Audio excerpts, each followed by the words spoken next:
j'espère que vous avez passé une bonne semaine.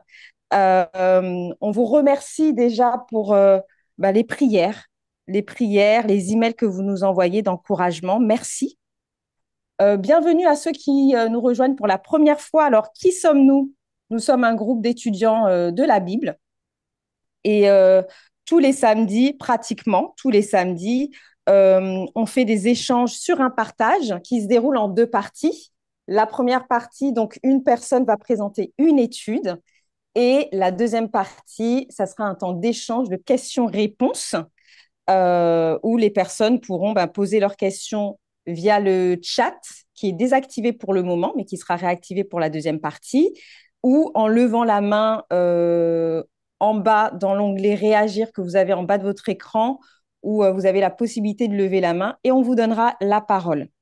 Donc le thème du jour, c'est qu'est-ce que la résurrection? Donc qu'est-ce que la résurrection? Aujourd'hui, alors il n'y aura pas de PowerPoint, il n'y aura pas de support visuel.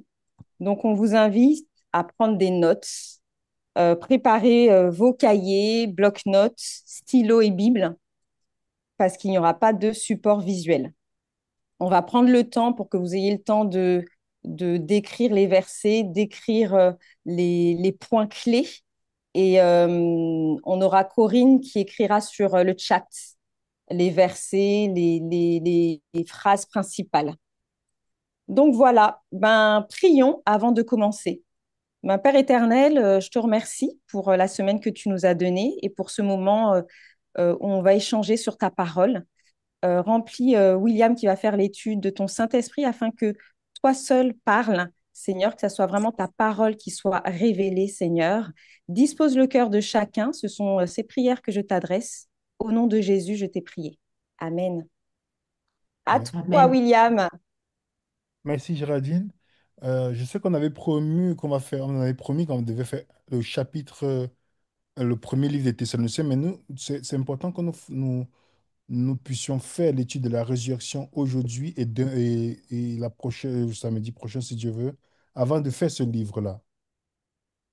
Il y a, je pense, c'est Jean-Marie et Natacha qui avaient posé la question, je sais pas si c'est Natacha qui avait posé la question sur la résurrection, et d'autres personnes aussi.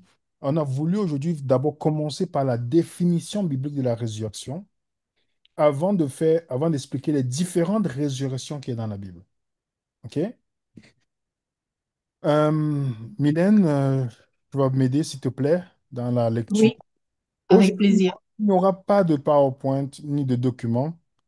Vous allez prendre note, les amis. Ne manquez pas de prendre note de ce verset parce que ça nous permet d'aller vérifier. Comme Géraldine vous a dit, nous ne sommes pas une dénomination. Vous êtes libre de croire ce que vous voulez croire, mais ici, à Venir Raisonnant, nous voulons documenter tout bibliquement. Et si on se rend compte que ce n'est pas biblique, on reviendra vers vous pour vous dire que ce n'est pas biblique. On va vous démontrer pourquoi. Donc, il n'y a pas de ligne construite ici en disant que ce que Venir Raisonnant, c'est la vérité. C'est Jésus qui est la vérité. Alors, la première lecture, parce que pourquoi le sujet est important? Parce que vous allez voir que au milieu des dénominations chrétiennes, la résurrection n'est pas la chose qu'on met beaucoup devant. Vous allez voir les gens parler de l'enlèvement secret, bien qu'il n'y en a pas dans la Bible. Ça existe seulement dans l'imaginaire de personnes qui tordent les Écritures. Ils vont parler, c'est comme si l'enlèvement est devenu plus important, c'est devenu l'espoir de l'Église que la résurrection. Vous n'allez jamais voir dans la Bible, on a parlé de l'enlèvement comme résurrection, comme l'espoir. On parle de la résurrection comme l'espoir dans les Saintes Écritures. Pour vous montrer comment Satan, au fil de temps, a, a switché, changé la perception des gens. Vous n'allez même plus entendre parler dans la prédication ou dans l'enseignement des gens. Ils vont vous parler de la résurrection. Pourquoi la résurrection? Qu'est-ce que la résurrection? Les amis, on va d'abord aller dans notre premier texte biblique pour montrer que la résurrection était l'espoir d'Israël. On va lire quatre versets pour cela, quatre versets. Acte 23, verset 6. Alors, acte 23, verset 6. Alors, je lis ceci, dans le verset 6. Paul, sachant qu'une partie de l'assemblée était composée de Sadducéens et l'autre de pharisiens, s'écria dans le Sanhédrin. Homme frère, je suis pharisien, fils de pharisien. C'est à cause de l'espérance et de la résurrection des morts que je suis mis en jugement. Vous comprenez? Dites-moi, est-ce que dans la prédication de l'évangile que vous et moi nous prêchons, est-ce que nous parlons de l'importance? Paul a été mis à mort parce que il a parlé de l'espoir de l'évangile et de la résurrection des morts. Nos évangiles aujourd'hui sont fades parce que il n'y a pas la résurrection des morts qui est inclus, qui est une très bonne nouvelle. C'est pourquoi le croyant n'a plus peur de la mort, celui qui est dans la nouvelle alliance. On va aller dans Acte 24, verset 15. Alors, acte 24, verset 15, nous lisons, et ayant en Dieu cette espérance, comme ils l'ont eux-mêmes, qu'il y aura une résurrection des justes et des injustes. Qu'est-ce qu'il y avait une espérance? Remarquez bien l'espérance. L'espérance, c'était qu'il y aurait une résurrection des justes et des injustes. Quand on parlera des différentes résurrections, dans la prochaine présentation, on va évoquer cette différence-là. Mais ça faisait partie de l'espoir, l'espérance. Acte 28, verset 20. Alors, acte 28, verset 20, nous avons ceci. Voilà pourquoi j'ai demandé à vous voir et à vous parler, car c'est à cause de l'espérance d'Israël que je porte cette chaîne. Donc, Paul veut parler ici de la résurrection. La résurrection. Le dernier texte, acte 26, verset 6 à 8. Alors, acte 26, 6 à 8, je lis ceci. Et maintenant, je suis mise en jugement parce que j'espère l'accomplissement de la promesse que Dieu a faite à nos pères et à laquelle aspirent nos 12 tribus qui servent Dieu continuellement, nuit et jour. C'est pour cette espérance au roi que je suis accusée par des Juifs. Quoi? Vous semble-t-il incroyable que Dieu ressuscite les morts? Les amis, on voit passer différents versets que Paul voit la résurrection comme un accomplissement d'une promesse dans la Bible. Dites-moi que la dernière fois que vous avez entendu l'évangile, on vous a parlé de cette promesse. On a lié la promesse de l'évangile à cette promesse de la résurrection dans un enseignement que vous avez suivi. Et dites-moi, Paul dit que l'espoir qui a été promis à nos pères, est-ce que vous savez que la résurrection, l'espérance d'Israël était une promesse que Dieu devait accomplir?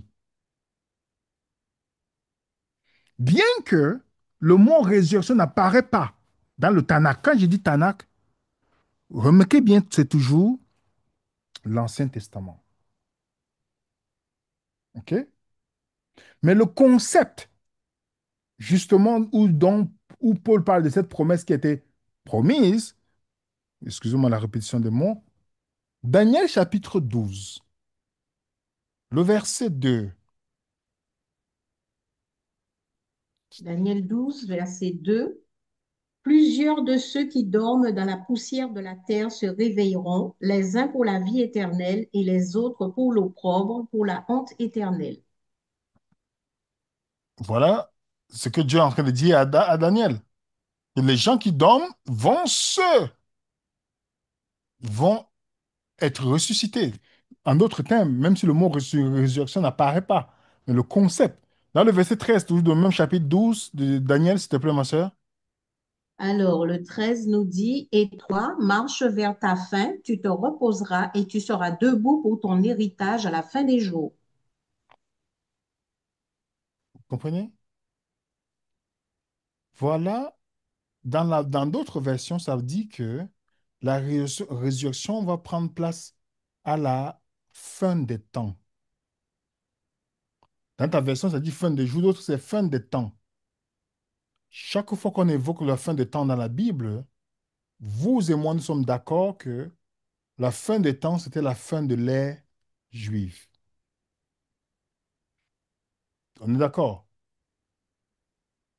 Maintenant, il y a une chose qui m'a beaucoup marqué dans la Bible, c'est le fait que le terme résurrection de corps n'est pas beaucoup mentionné, je ne le vois pas apparaître dans la Bible. Pourquoi? Parce que la résurrection est beaucoup plus profonde que le corps uniquement. On parle tout de la résurrection des morts. Donc, nous devons comprendre quelle est la conception de la mort dans la Bible pour comprendre pourquoi le mort ressuscite. Je vais t'inviter, ma sœur, s'il te plaît, à lire Genèse chapitre 2, versets 7 à 8, d'abord. Alors, Genèse 2, 7 à 8. Alors, ainsi furent achevés, pardon. Et le Seigneur Dieu forma l'homme de la poussière du sol et inspira dans ses narines le souffle de vie. Et l'homme devint une âme vivante. Le Seigneur Dieu planta un jardin vers l'est en Éden et il y plaça l'homme qu'il avait formé. OK? On est bien ici à la création. Dans le verset 15 à 17, ma sœur, s'il te plaît. Alors, Genèse 15, Non, 17, 2. Genèse 2. 2. D'accord, toujours le 2, 15 à 17. Alors, je lis ceci. L'Éternel Dieu prit l'homme et le plaça dans le jardin d'Éden pour le cultiver et pour le garder. L'Éternel Dieu donna cet ordre à l'homme, tu pourras manger de tous les arbres du jardin, mais tu ne mangeras pas de l'arbre de la connaissance du bien et du mal, car le jour où tu en mangeras, tu mourras. Voilà. Nous devons comprendre ici que Adam a désobéi et sa femme, ils ont mangé. On est bien d'accord? Alors maintenant, posons-nous la question, étudiants de la Bible. Comment on définit la mort ici? Est-ce que Adam est mort physiquement ou il est mort spirituellement?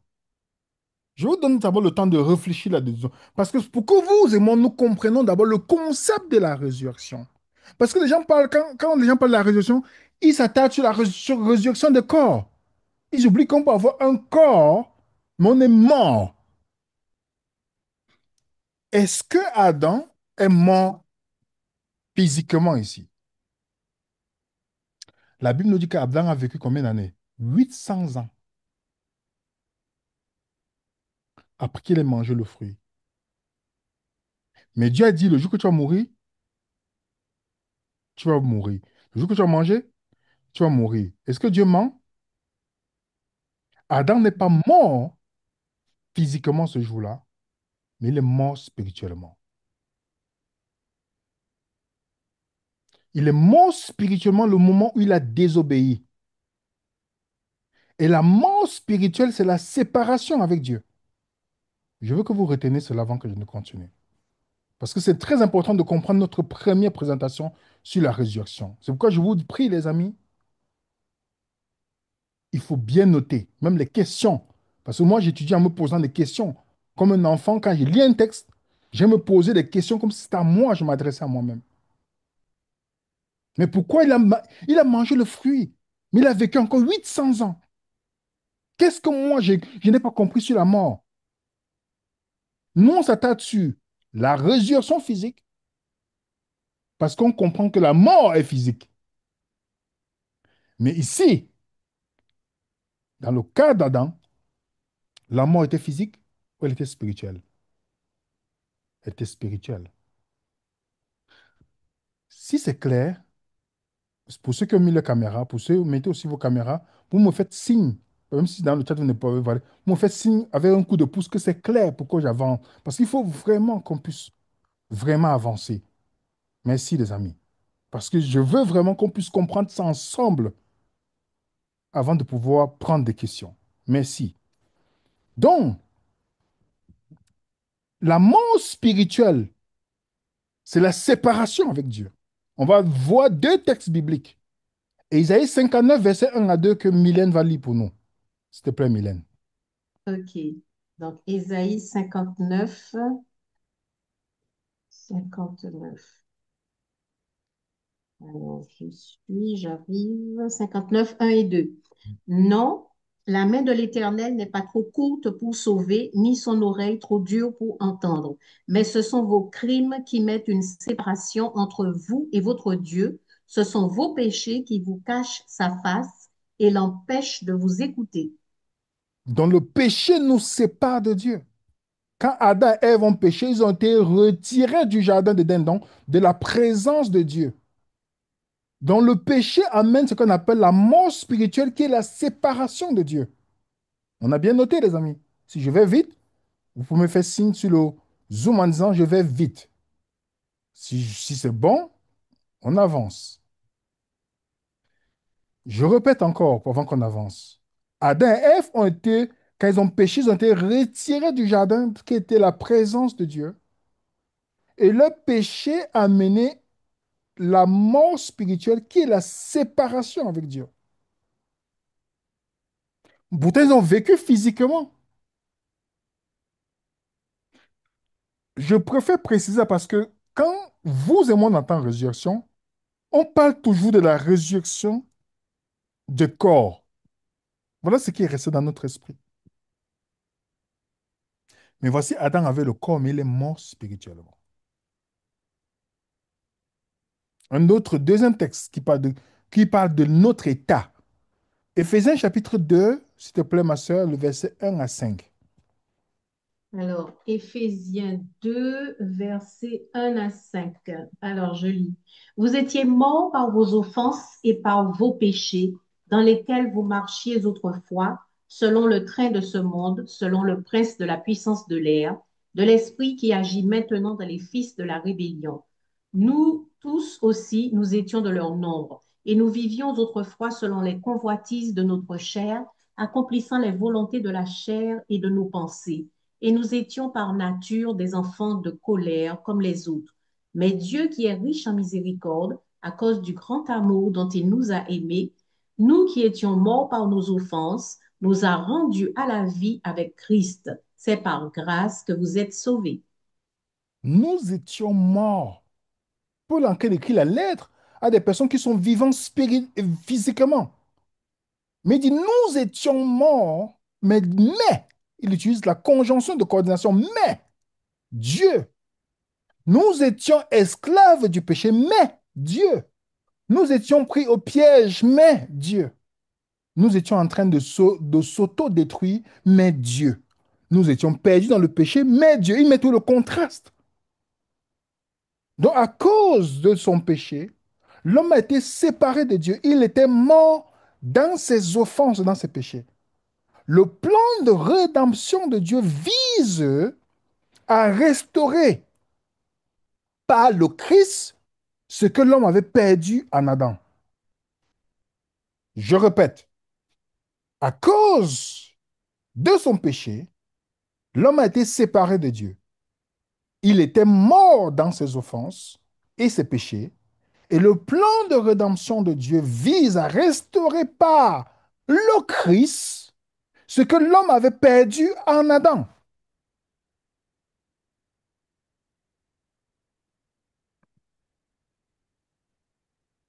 C'est clair pour tout le monde? On va appuyer ça avec deux textes bibliques. Romains chapitre 5, verset 18 à 19. Romains 5, 18 à 19.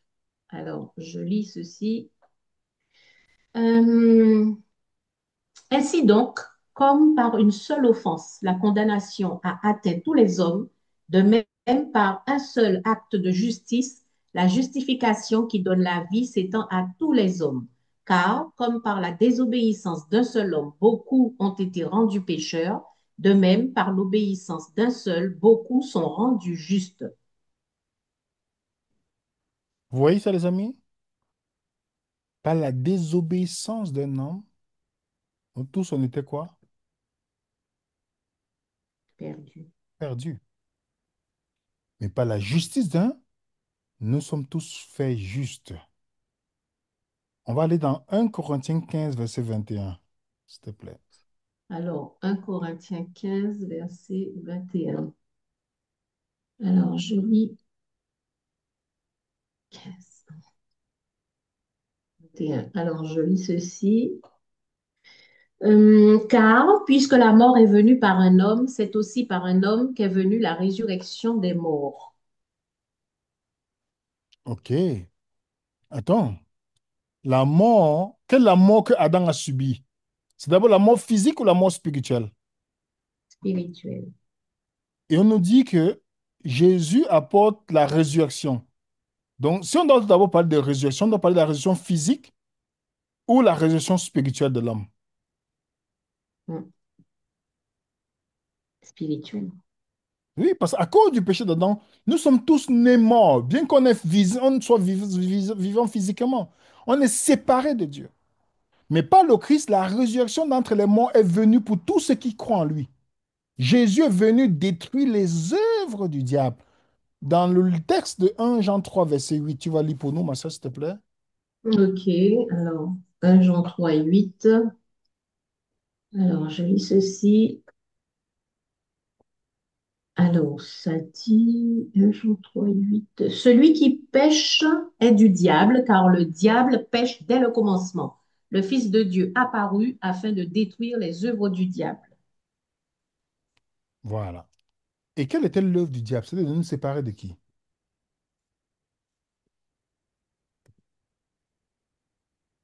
C'était de nous séparer de Dieu, n'est-ce pas? Le péché. On est d'accord. Vous pouvez me faire signe, des amis, sur le chat. Est-ce qu'on est d'accord que c'était de nous séparer de Dieu par le péché? Mais qu'est-ce que Jésus vient faire? Jésus est venu racheter de l'homme de la mort spirituelle en le ressuscitant et le ramener à la présence de Dieu. La Bible est le livre de Dieu qui expose son plan pour restaurer l'union spirituelle de sa création, dont la résurrection ne consiste pas à faire sortir un corps physique des tombeaux, d'abord. Elle consiste à ramener l'homme en présence de Dieu. Je veux que vous notez ça, des amis. Si vous posez la question à un chrétien là dehors, vous dites, c'est quoi la résurrection? Il va parler de corps physique. Voilà ce qu'il va d'abord vous dire.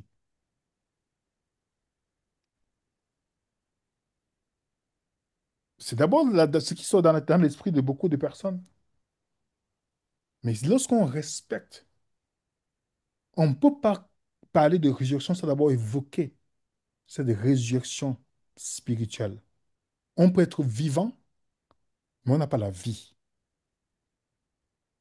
On peut marcher partout, même faire les vidéos YouTube, parler de Jésus, mais on n'a pas la vie. Ah oui? C'est pourquoi Jean peut dire, celui qui hait son frère n'a pas la vie. Il peut le dire. Donc, oui, il dit c'est un menteur. Donc, tu peux être croyant là, mais parce que tu es la haine de ton prochain, tu n'as pas la vie en toi. Tu n'as pas la vie. Donc, je répète, la résurrection ne consiste pas à faire sortir le corps physique des tombeaux. Elle consiste d'abord à ramener l'homme à la présence de Dieu. Voilà d'abord ce qui est. Si ce n'est pas clair, les amis, si on n'a pas compris déjà la première phase-ci, nous serons troublés lorsqu'on va arriver dans les textes bibliques. On ne va pas comprendre ce que Jésus veut dire ici. La résurrection que Jésus fait, comme une forme de réconciliation. Tu vas lire pour nous 2 Corinthiens, s'il te plaît, chapitre 5, verset 18. 2 Corinthiens 5, Ah, 18. excuse-moi. Oh, pardon. 2 Euh, Corinthiens 5, 18. oh, wow. Je voulais dire quelque chose. 2 Corinthiens 5, 18. Car et tout cela vient de Dieu qui nous a réconciliés avec lui par Christ et qui nous a donné le ministère de la réconciliation. OK. On va lire Romains chapitre 5, verset 10 aussi. Romains 5, 10. Alors, on lit 10, 10 à 11, s'il te plaît. 10 à 11, ok.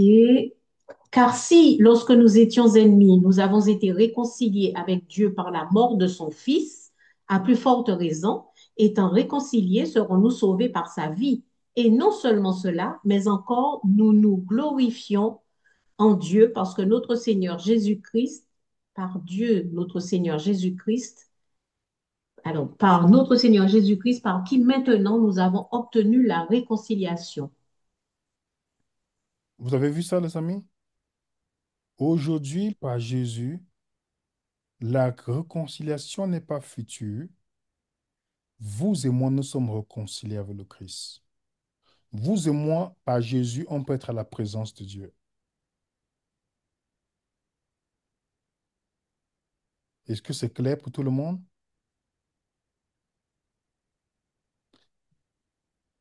Est-ce que c'est clair pour tout le monde?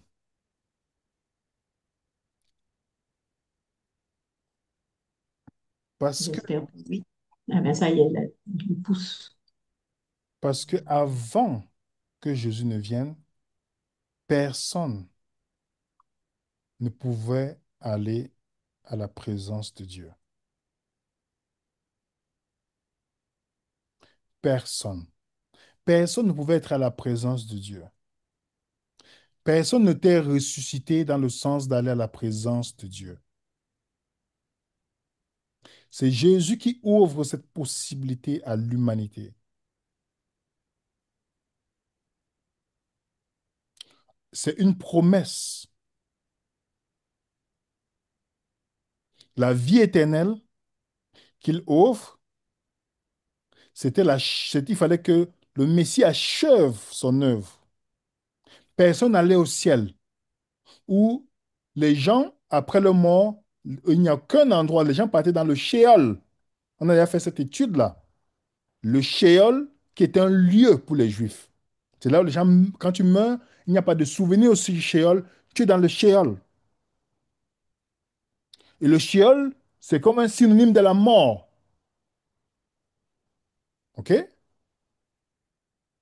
Et qui pouvait te délivrer du Sheol? Qui pouvait le faire? Le psaume 89, verset 48, le psalmiste se pose une bonne question. Psaume 89, verset 48.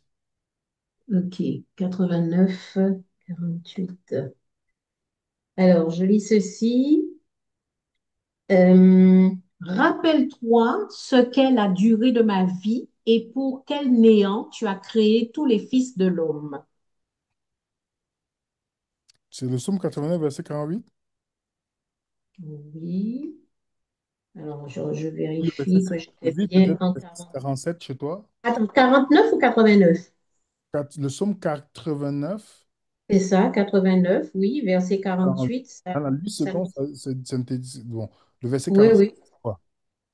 Alors, verset 47, non, ça peut pas être ça. Jusqu'à quand, Éternel, te cacheras-tu sans cesse et ta fureur s'embrasera-t-elle comme le feu?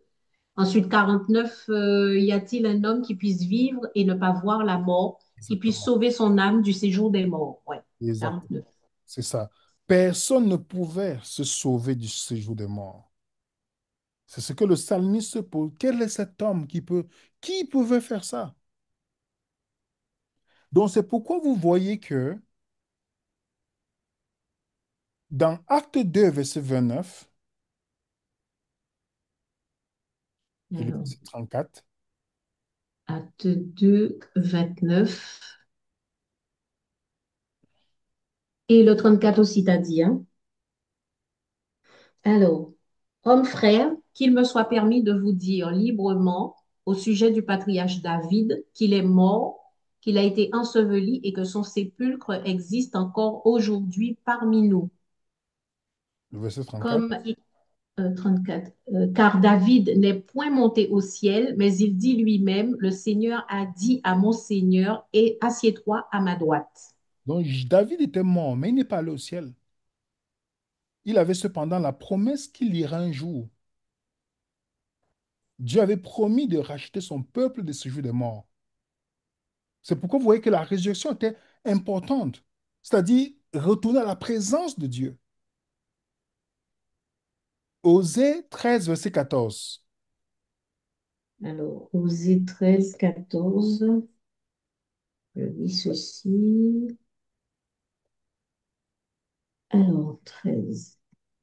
Alors, en 14, je les rachèterai de la puissance du séjour des morts, je les délivrerai de la mort. Ô mort, où est ta peste? Séjour des morts, où est ta destruction? Mais le repentir se dérobe à mes regards. Oui. Et David avait la promesse dans le psaume 49, verset 15. Alors, Psaume 49, 15. Euh, 49. Je ne sais pas si c'est le verset 16 chez toi, mais c'est le 15, verset. Je lis pardon, le verset 15 d'abord pour qu'on voit. Ouais, donc on va à 49 au 15 et on verra au 15. 15, 15, 15. Oui, comme un troupeau, ils sont mis dans le séjour des morts. La mort en fait sa pâture et bientôt les hommes droits les foulent aux pieds. Leur beauté s'évanouit, le séjour des morts est leur demeure. Le verset 16. 16. Mais Dieu sauvera mon âme du séjour des morts, car il me prendra sous sa protection. C'est David qui le dit ici. Il avait la promesse que Dieu va le prendre.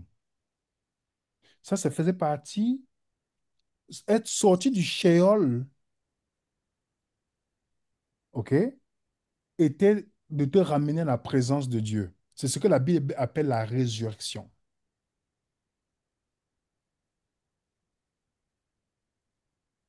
Le shéol te sépare de Dieu, la résurrection te ramène à la présence de Dieu. Le péché te sépare de Dieu, de sa présence, la résurrection te ramène à la présence de Dieu.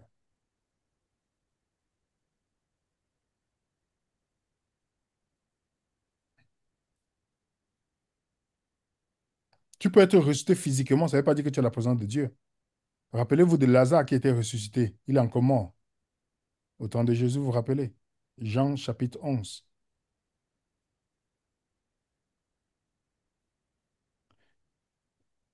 Maintenant, on va encore retourner dans Daniel chapitre 12, qui nous parle du timing de la résurrection. Daniel 12, le verset 1 à 2 d'abord. Alors, Daniel 12, 1 à 2. En ce temps-là se lèvera Michaël, le grand chef, le défenseur des enfants de ton peuple, et ce sera une époque de détresse, telle qu'il n'y en a point eu de semblable depuis que les nations existent jusqu'à cette époque. En ce temps-là, ceux de ton peuple qui seront trouvés inscrits dans le livre seront sauvés. Plusieurs de ceux qui dorment dans la poussière de la terre se réveilleront, les uns pour la vie éternelle et les autres pour l'opprobre, pour la honte éternelle. Vous voyez? Et cette résurrection-là, d'après le calendrier de Dieu, ça devait arriver à la fin des temps juifs. C'est ce que la Bible nous dit. Quand on lit Daniel 12, verset 1 à 2, je vous laisse ce que Daniel dit. Si vous lisez d'autres versions, ils disent à la fin des temps. OK? C'est ce que la Bible nous dit. Si vous lisez Matthieu 12, Matthieu 24 et Daniel 12, vous allez voir qu'il y a la grande tribulation que Daniel parle, Matthieu 24 parle aussi. Vous allez voir que les timings sont pareils pour ceux qui ont déjà vu notre étude sur l'état des morts. On va lire dans Jean 11, versets 23 à 24. Alors, Jean 11, 23 et 24. Alors, top, top. Jésus lui dit, ton frère ressuscitera. Je sais, lui répondit Marthe, qu'il ressuscitera à la résurrection au dernier jour. Donc, remarquez bien, dans l'esprit des Juifs, le dernier jour qui était la fin de l'ère juive, c'est pourquoi quand Jésus a parlé de son terme, ils ont dit que c'était la fin. C'était la fin. Marthe, bien que son frère soit mort, elle avait déjà reçu comme enseignement que la résurrection se fera au dernier jour de lait juif. Voilà le timing. On va aller dans Jean 6, versets 39 à 40. Alors, Jean 6 39 à 40. Alors, je lis 39.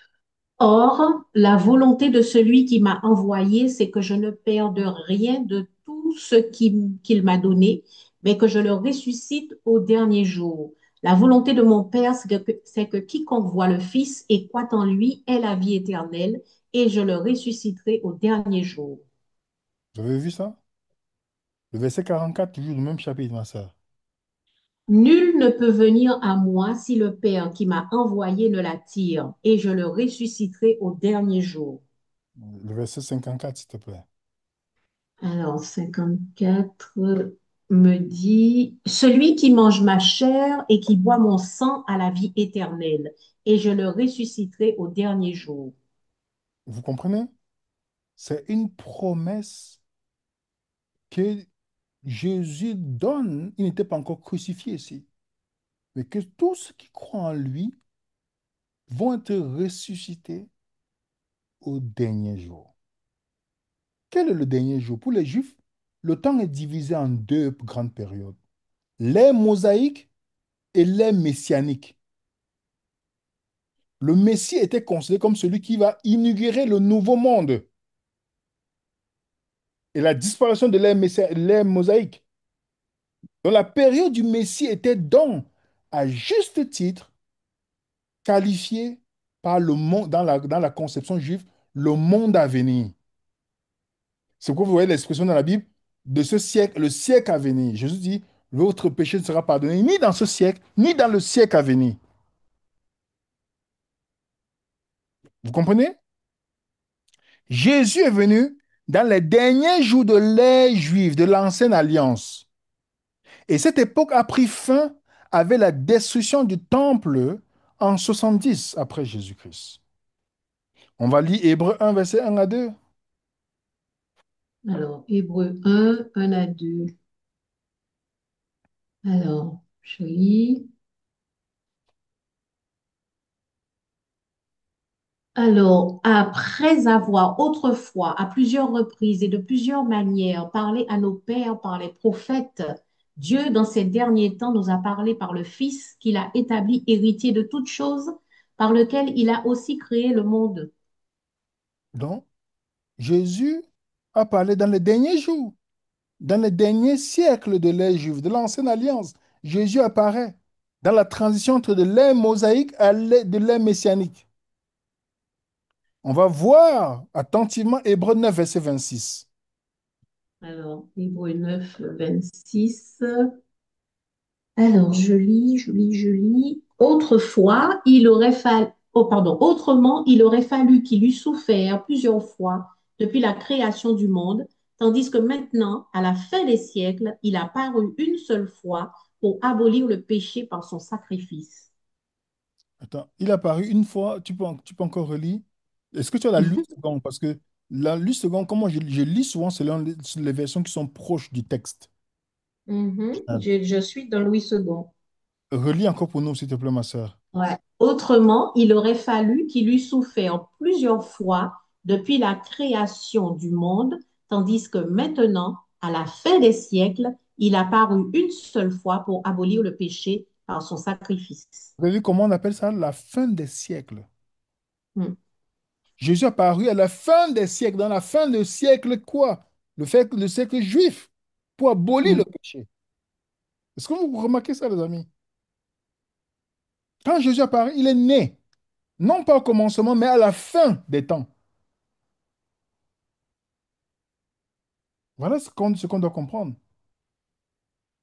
Dans la réponse de Jésus aux Sadducéens au sujet de la femme qui avait sept maris, Jésus indique que la résurrection aura lieu au changement de temps.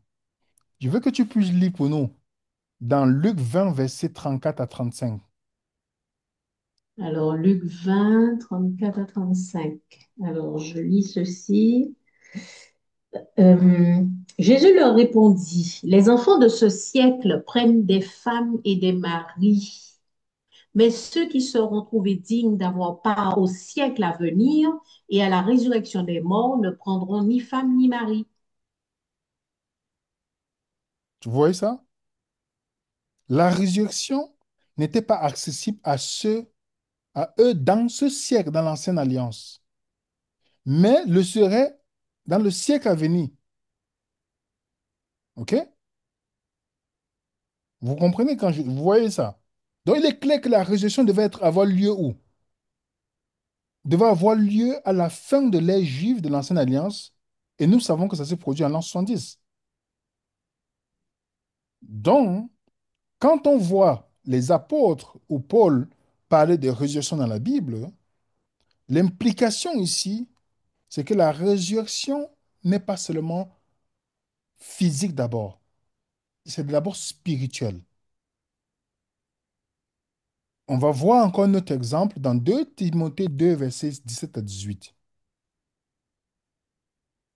Alors, 2 Timothée 2, 17 à 18. Alors, je lis ceci. Et leur parole rongera comme la gangrène. De ce nombre sont Hyménée et Philette qui se sont détournés de la vérité, disant que la résurrection est déjà arrivée et qui renversent la foi de quelques-uns. Alors, comment est-ce que ces gens ont trompé les gens si ils avaient compris que la résurrection est d'abord physique? Comment? Si la seule physique, c'est que c'est facile de coincer les gens. C'est parce qu'ils avaient compris que la résurrection est d'abord spirituelle. C'est d'abord spirituel. Est-ce que vous comprenez, les amis? Et on va terminer avec... on va d'abord lire dans Jean 11, versets 25 à 26. Alors, Jean 11, 25, 26. Alors, Jésus lui dit, je suis la résurrection et la vie. Celui qui croit en moi vivra quand même il serait mort. Et quiconque vit et croit en moi ne mourra jamais. Crois-tu cela? Celui qui croit en Jésus ne connaît pas la mort. Jésus nous dit ici quoi? Celui qui croit en moi vivra spirituellement. Mais écoutez bien, quand Jésus dit celui qui croit en moi vivra, mettez entre parenthèses spirituellement. Même s'il meurt physiquement, même s'il meurt, ça c'est la mort physique, quiconque vit physiquement et croit en moi ne mourra jamais spirituellement. Voilà un peu comment je vais mettre peut-être dans le chat pour que les gens puissent voir ce qui ressort dans la phrase de Jésus. J'ai mis dans le chat, je ne sais pas si, attendez, je vais mettre dans le chat, voilà. Celui qui croit en moi vivra, entre guillemets, spirituellement, même s'il meurt physiquement. Quiconque vit physiquement et croit en moi ne mourra jamais spirituellement.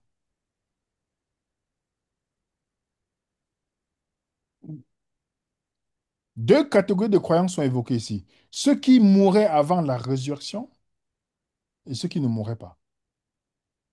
Pour ceux qui sont morts sous l'ancienne alliance, il y avait la résurrection. OK? Il y a la résurrection pour ceux qui sont morts dans l'ancienne alliance. Mais pour ceux qui ont vécu jusqu'à la nouvelle alliance, il y a la vie. Il est la vie. Jésus est la résurrection pour ceux qui sont morts sous l'ancienne alliance. Pour ceux qui sont dans la nouvelle alliance, il est la vie. Sous la nouvelle alliance, il n'y a pas de mort, ni spirituellement parlant, il n'y a pas de séparation avec Dieu dans la nouvelle alliance. Je vais répéter. Tous ceux qui sont morts dans l'ancienne alliance, il y a la résurrection. Tous ceux qui sont morts dans l'ancienne alliance, pardon, Jésus est la résurrection pour ces gens-là. Pour ceux qui ont vécu dans la nouvelle alliance, Jésus-Christ est la vie. Parce que dans la nouvelle alliance, il n'y a pas de mort, ni spirituellement parlant, ni de séparation avec Dieu. Si vous avez compris, vous voulez que je répète, je vais répéter. Je suis prêt à répéter. Est-ce que tu peux répéter, s'il te plaît? Si vous et moi, on a bien saisi ce qu'on a élaboré dès le début, Daniel, pourquoi Dieu promet à de ressusciter Daniel qui est juste, n'est-ce pas? Tous les gens qui sont morts dans l'ancienne alliance, il y avait quoi? La résurrection. On est d'accord?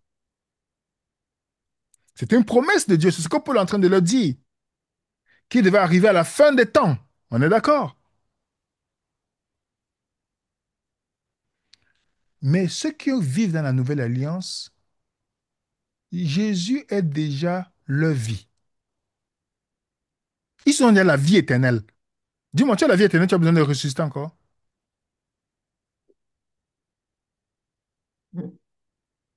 Si tu as la vie éternelle, pourquoi tu as besoin de ressusciter encore? La résurrection, c'était pour ceux qui sont morts déjà. Et Jésus devait être, il dit, je suis la résurrection, parlant de celui qui est mort. Il dit, je suis la résurrection et la vie. Je suis la résurrection pour ceux qui sont morts dans l'ancienne alliance. Je suis la vie pour ceux qui sont dans la nouvelle alliance. Donc, si tu as Christ, tu as la vie.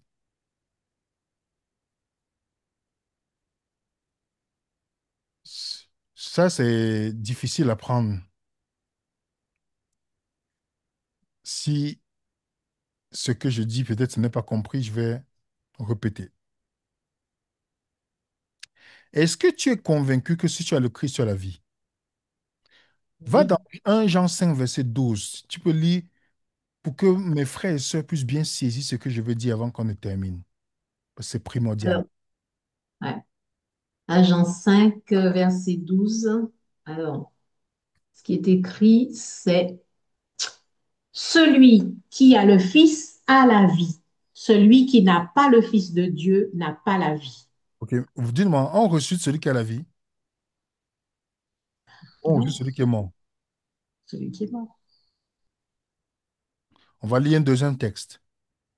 Jean 3, verset 15.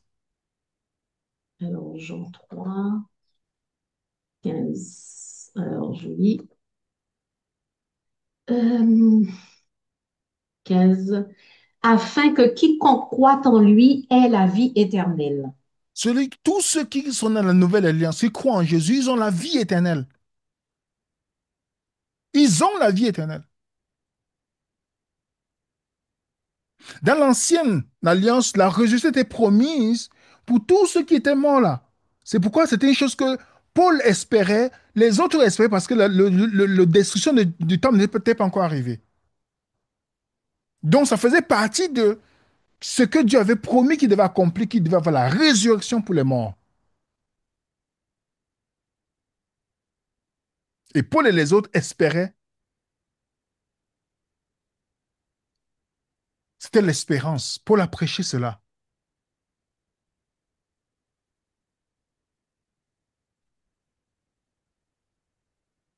Si tu as la vie, si tu as le Christ, tu as la vie. Sous la nouvelle alliance, il n'y a pas de mort.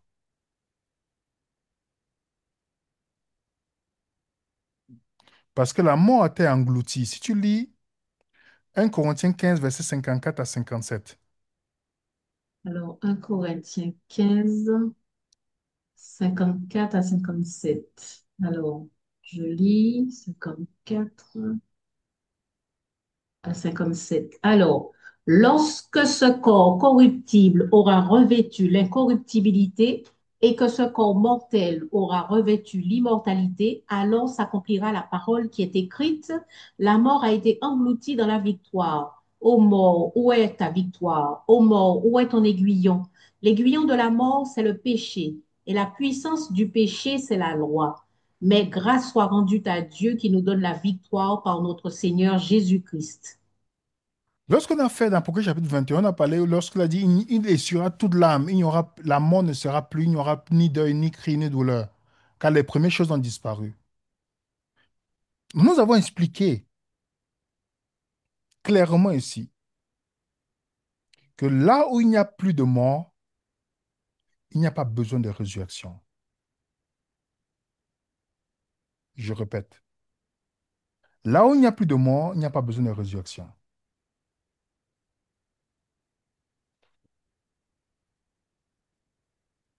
Je veux que ça rentre bien dans notre esprit. Parce on était mélangés par le concept de résurrection dans tous les enseignements qu'on a eus avant. Je veux que ça rentre bien dans notre esprit. Le but de la résurrection, c'est pour les morts. On est d'accord? Si tu vis aujourd'hui en Christ, tu as besoin de résurrection? Non. Alléluia. Ben non. Ça, c'est dur, hein? Ah, Seigneur, je vous dis, là où il n'y a plus de mort, il n'y a plus de résurrection, il n'y a pas besoin de résurrection. La question que tu dois te poser, croyant de la nouvelle alliance, je précise bien, parce qu'il y a des croyants dans l'ancienne alliance qui croient qu'ils ont encore besoin de résurrection parce qu'ils sont morts. Je parle de la nouvelle alliance, ceux qui ont la vie. Nous avons la vie éternelle. Est-ce que c'est vrai que nous avons la vie éternelle en Christ? Ben oui. Alors, si tu as la vie éternelle, comment tu vas mourir spirituellement? À moins que tu n'as pas le Christ, mais que tu vis physiquement. Par conséquence, tu as besoin de quoi? De Jésus. De résurrection. Oui, je répète. La résurrection, c'est pour ceux qui sont morts. Mort. Jésus est venu pour donner la vie. On est d'accord? Mais vous et moi maintenant, si on a la vie éternelle, est-ce qu'on a besoin de résurrection? Non. Non. Les seules personnes qui ont besoin de résurrection, c'est ceux qui n'ont pas la vie, qui n'ont pas le Christ. Dans le sens, si on a bien suivi la première étude qu'on a faite là, sur la résurrection, qui est d'abord spirituelle. Tous ceux qui sont morts spirituellement ont besoin de résurrection. Et tous ceux qui ont la vie, Jésus dans leur vie, ils n'ont pas besoin de résurrection. Ils sont déjà dans la présence de Dieu. Si vous mourrez physiquement, Jésus ici, même si tu meurs physiquement, tu as la vie. Parce que ce qui compte, c'est la vie éternelle. Est-ce que tu as le Fils? Celui qui a le Fils a la vie. C'est pas moi qui dis, hein. C'est pas moi qui parle là. Allô les amis, mes Oui, frères et sœurs. on Oui, t'écoute. oui. Je sais que l'étude biblique, ça va travailler dans notre esprit. C'est ça l'objectif. Un dernier texte, ma soeur, Jean 8, verset 51. Alors, Jean 8, 51. Alors, je lis dans Jean 8, 51. Hop, euh, en vérité, je vous le dis, si quelqu'un garde ma parole, il ne verra jamais la mort. OK. Vous comprenez ça? De quel mort Jésus parle ici? Mm. La mort physique. Physique. La mort physique, la mort spirituelle, pardon. La mort spirituelle, c'est-à-dire qu'on peut te tuer physiquement. Ne craignez pas ceux qui tuent ton corps, mais qui ne peuvent tuer l'âme. On peut te tuer physiquement, mais tu n'es pas mort pour Dieu. Tu vis, puisque tu as la vie. Donc tu es continuellement à la présence de Dieu. Si vous avez reçu l'évangile, je pose la question avant de terminer, et que vous n'avez pas l'assurance de ce que je suis en train de partager avec vous, vous et moi, nous n'avons pas reçu l'évangile. Parce que beaucoup d'entre nous ne sont pas convaincus qu'on a la vie, qu'on est dans le Christ, qu'on est à sa présence par la foi. On n'est pas convaincus.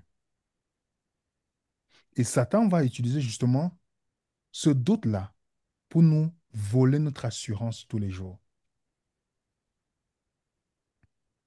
Regardez pourquoi Paul a été tué, hein. À cause, c'était pas les Romains qui voulaient le tuer, c'était les Juifs. Parce qu'ils venaient leur montrer que Voici l'espérance. Vous n'avez pas besoin de la loi, des rituels, du sabbat, de toutes ces choses-là. Vous n'avez pas besoin. Voilà ce qui s'est accompli. Les Juifs ont dit, niet. On fait qu'on tue ce mec-ci. Il va détruire tout ce que nous sommes en train de faire. La résurrection était un événement unique au cours duquel les saints de l'ancienne alliance étaient sortis du séjour des morts pour être avec le Seigneur. Et aujourd'hui, si tu es croyant en Christ, tu as revêtu par la foi l'immortalité. Notre corps mortel a notre corps physique. En tant que croyants, nous vivons en présence de Dieu. Dans la mort physique, nous abandonnons simplement la chair, mais nous demeurons toujours à la présence de Dieu. C'est pourquoi celui qui a connu le Christ et qui a la vie éternelle ne meurt pas, bien que physiquement il peut mourir. C'est pourquoi le croyant n'a pas peur. Il ne vit plus dans la peur.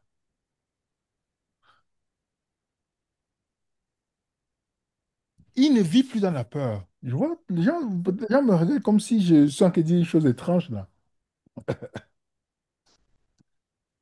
Vous voyez ça, les amis? Est-ce que vous comprenez ça, les amis?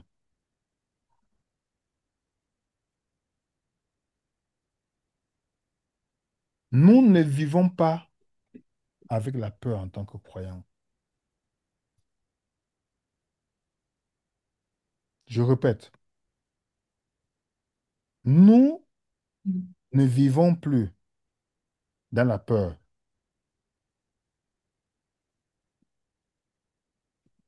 en tant que croyants,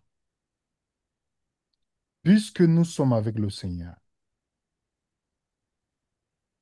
Regardez ce que Paul peut dire dans Philippiens 1, verset 23. Donc, Philippiens 23, 1. 24. Attends, tu as dit Philippiens 1, 23 hein, et 24 aussi? Exactement, oui.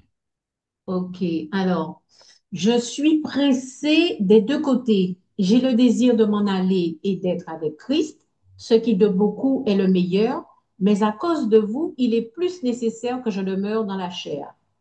Regardez comment il est pressé. Je ne vois pas combien. Dites-moi le nombre de chrétiens que vous allez voir dire, je suis pressé d'aller avec le Seigneur.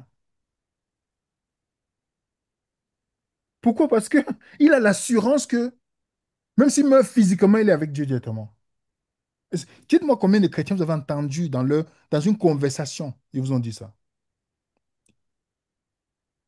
2 Corinthiens 5 verset 8. Alors, 2 Corinthiens 5, 8. Alors, je Verset lis 7 à 7, 8, pardon. 7 à 8. 7 à 8. Ok.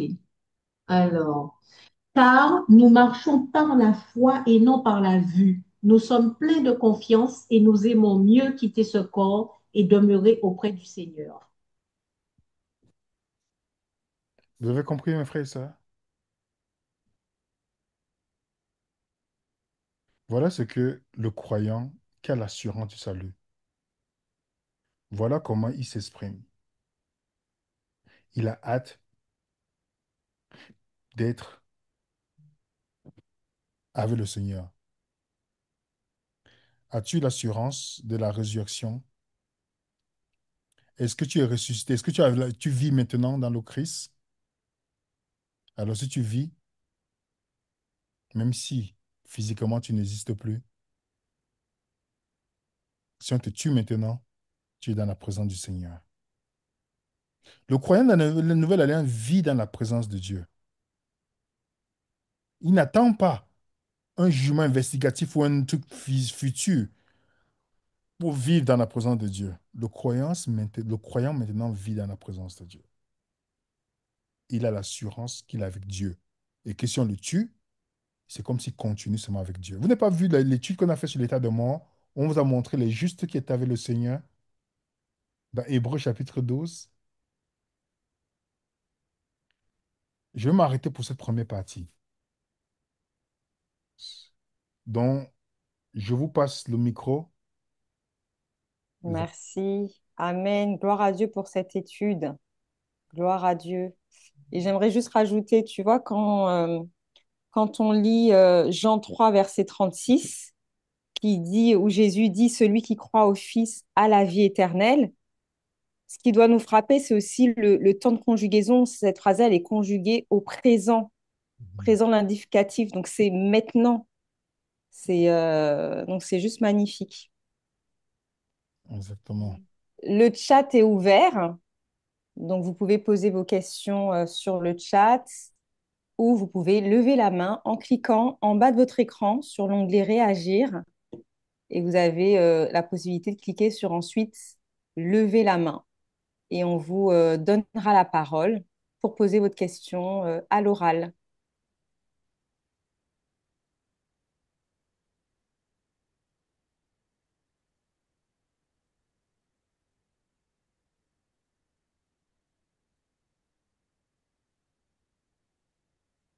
On vous laisse le temps d'écrire.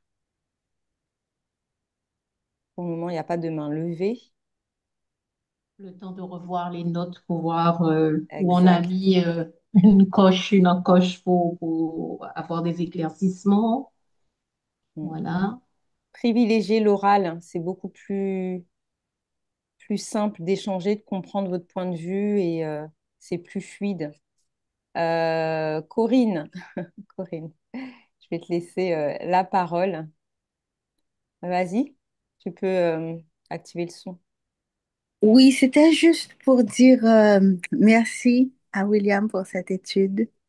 C'est encore le voile qui est en train de déchirer euh, dans nos yeux, en tout cas. En fait, j'ai loupé l'explication que tu as donnée dans Luc 20, verset 34 à 35, là où il était question des Sadducéens quand ils ont posé la question à Jésus sur la femme à cette Marie. J'ai loupé cette explication. Est-ce que tu peux reprendre, s'il te plaît? On avait simplement dit que il avait 2 siècles dans la conception juive. C'était le but de ce que je voulais montrer. Il y a le siècle présent et le siècle à venir. OK. Et donc, quelle implication pour, est-ce que c'était un exemple Non, comme ça ou... c'était juste un truc que j'ai pris ça pour montrer qu'il y a 2 siècles à venir. Donc, je n'ai pas fait l'étude sur Luc 20. J'ai seulement montré qu'il y a 2 siècles à venir. Dans Matthieu 12 aussi, Jésus parle de le péché vous sera pas pardonné dans le siècle présent et le siècle à venir. D'accord, c'était juste pour faire la séparation. Mais merci, je laisse la place aux autres. On a une question de Jérôme. Bonjour. Alors du coup, celui qui est mort spirituellement, qui a donc, qui a donc accès à la résurrection physique, à quel dessein est-il ressuscité? Un jugement, ce n'est pas clair dans mon esprit. J'ai pas compris la J'ai pas question. trop compris. Je pense que c'est celui qui est mort spirituellement. Est-ce qu'il a accès à la résurrection physique? Je crois, hein, c'est ça. Jérôme, dites-nous si c'est ça ou pas. Comme quand les gens ne s'expriment pas, moi, je peux pas comprendre si c'est seulement les écrits. Je comprends pas. Mm, Peut-être que mm. la personne n'est pas claire. Marielle dit, donc cela veut dire que le corps physique ne va pas exister? Qui a dit que ça ne veut pas... Nous, on parle ici là, de ce qui est essentiel. Je n'ai pas parlé du corps physique d'abord dans cette première partie. J'ai d'abord expliqué c'est quoi là. L'objectif, est-ce que vous avez d'abord compris c'est quoi la résurrection, proprement dit? La résurrection n'est pas seulement... Les gens ont mis tout sur le fait physique, mais ils oublient que Adam est mort spirituellement, mais son corps physique existait. Le but de cette présentation était d'expliquer d'abord c'est quoi la vraie résurrection dans la Bible. Nous avons une deuxième partie. Mais c'est quoi le physique quand même Paul dit que je laisse ce corps pour aller auprès du Seigneur? Oui, le plus important, c'est vraiment être vivant spirituellement. Exactement. C'est que l'ennemi nous fait nous focaliser sur les choses inutiles. On avait dit, pas que ce que vous dites c'est inutile, mais dit, il nous fait perdre notre esprit sur les choses. On oublie ce qui est essentiel. Le croyant aujourd'hui, est-ce que vous savez que nous avons la vie éternelle? Alors si tu as la vie, tu ressuscites pourquoi? Si tu as la vie. Mm, mm. C'est juste un sujet de réflexion pour que vous et moi, nous examinons avec lucidité, pas dans l'émotion ou dans les études que les gens font juste pour nous emballer. Nous devons recentrer les choses et nous poser des vraies questions. C'est quoi la mort selon la Bible? On a vu Adam qui a mangé, Dieu a dit tu vas mourir. Il est mort physiquement, il est mort spirituellement.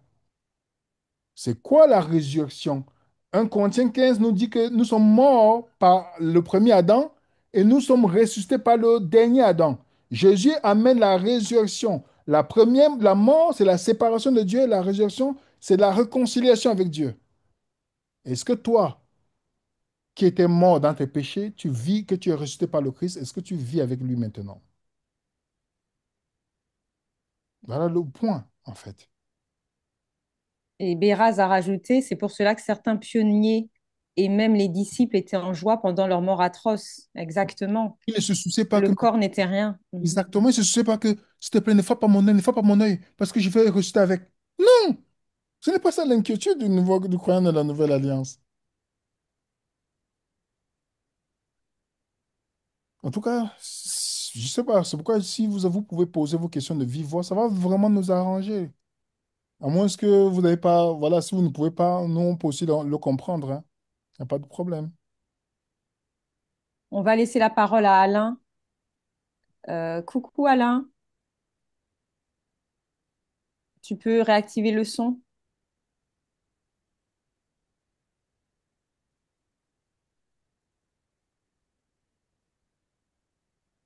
Alain, Oui, tu nous entends? bonjour à tous.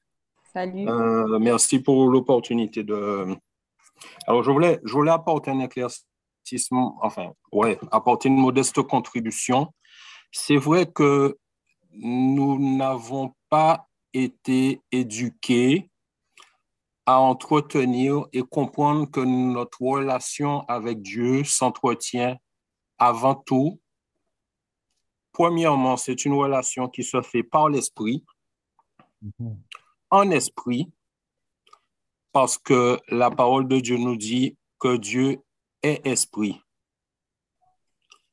Et en fait, c'est ce nouveau schéma en fait qu'il faut qu'on arrive à retenir et comprendre qu'avant tout, notre relation, elle doit se vivre en esprit, par l'esprit. Et c'est pour ça que le Saint-Esprit nous a été donné.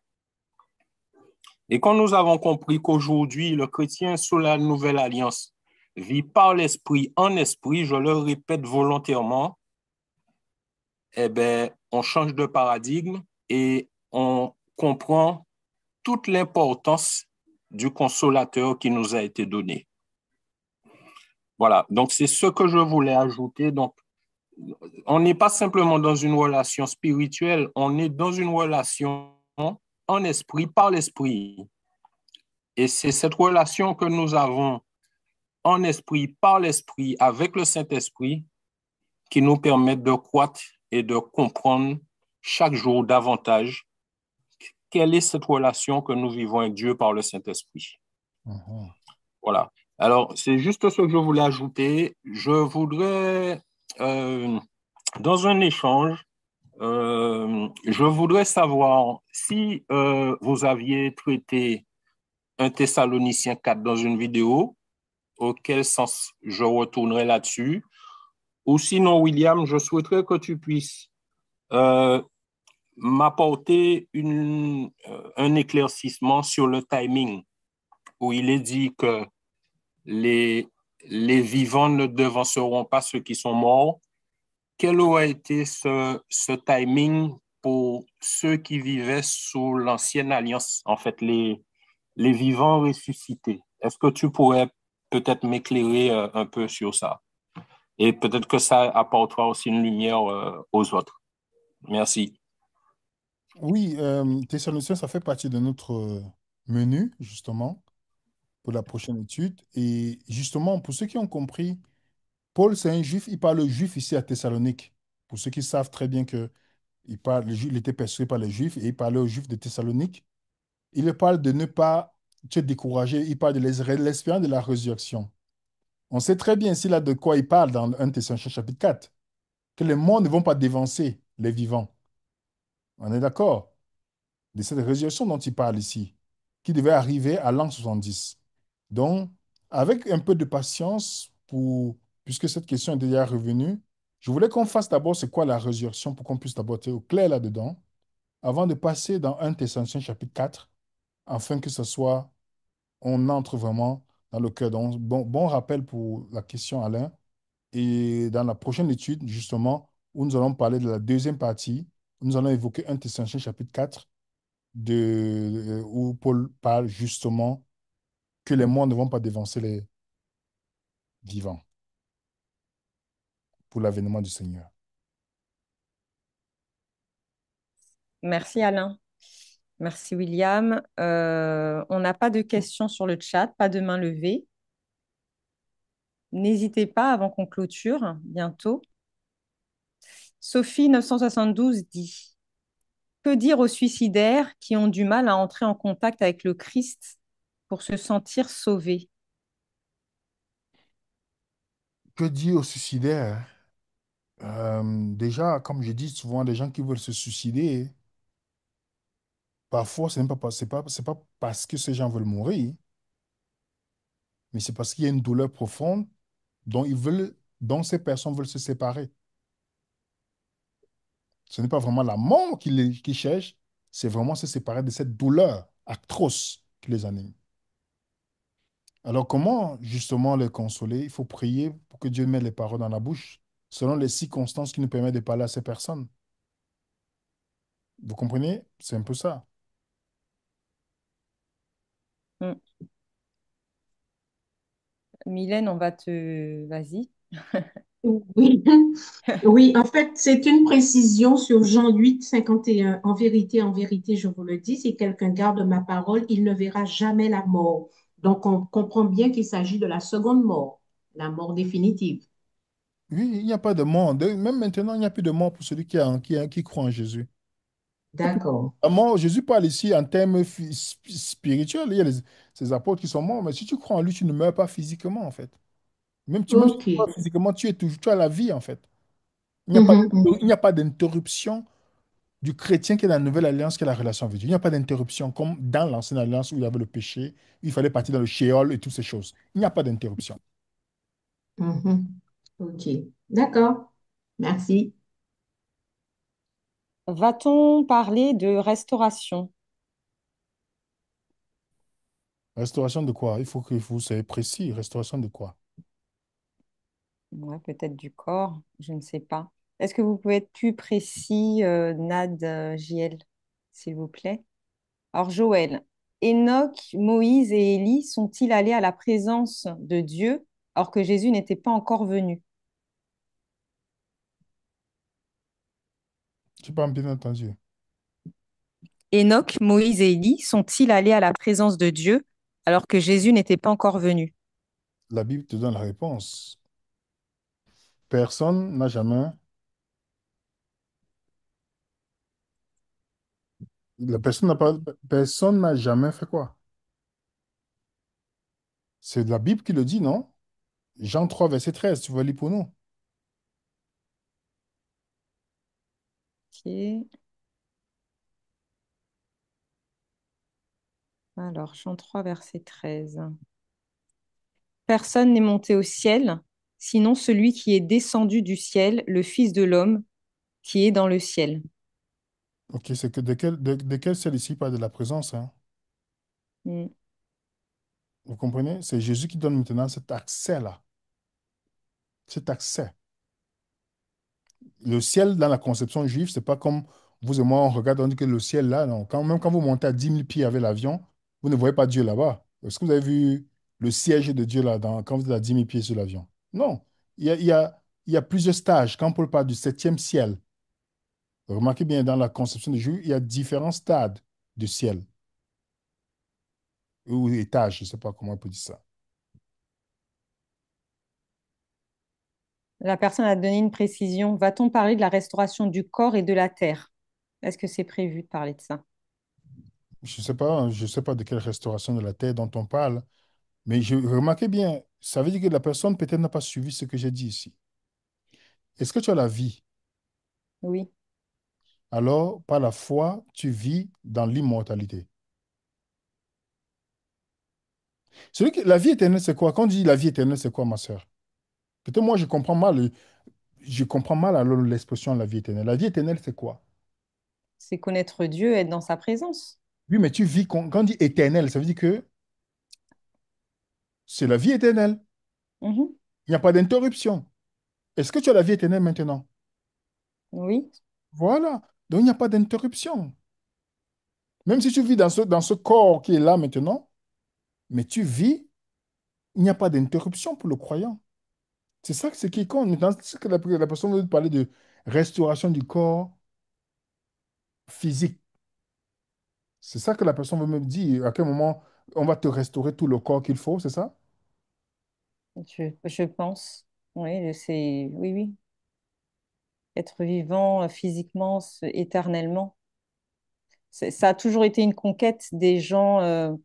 C'est dans toute l'histoire, vivre éternellement, mais physiquement, en fait. Les gens se courent vers l'immortalité physique. Ils n'ont pas compris qu'en Jésus, c'était cette immortalité, mais spirituelle, comme a dit Alain, Oui, je pense que c'est en esprit par l'esprit. c'est ça le problème, c'est qu'on est resté sur la conception même des gens du monde de l'immortalité. On a lié tout au physique. Les gens peuvent faire le botox pour ne pas vieillir, et pas faire toutes ces choses-là, mais ils n'ont pas la vie qui est le Christ. Vous comprenez? Mhm, On peut même le mettre la puce dans l'esprit, mais même si tu n'as pas la vie, ça ne te servira à rien. On peut même te donner le corps parfait sur la terre-ci. Si tu n'as pas la vie, ça ne te servira à rien. Tu peux même te cloner, mais tant qu'il n'y a pas la vie, ça ne servira à rien, en fait. mm. Nous avons concentré tout sur la restauration physique, mais on a oublié que la restauration, elle est d'abord spirituelle.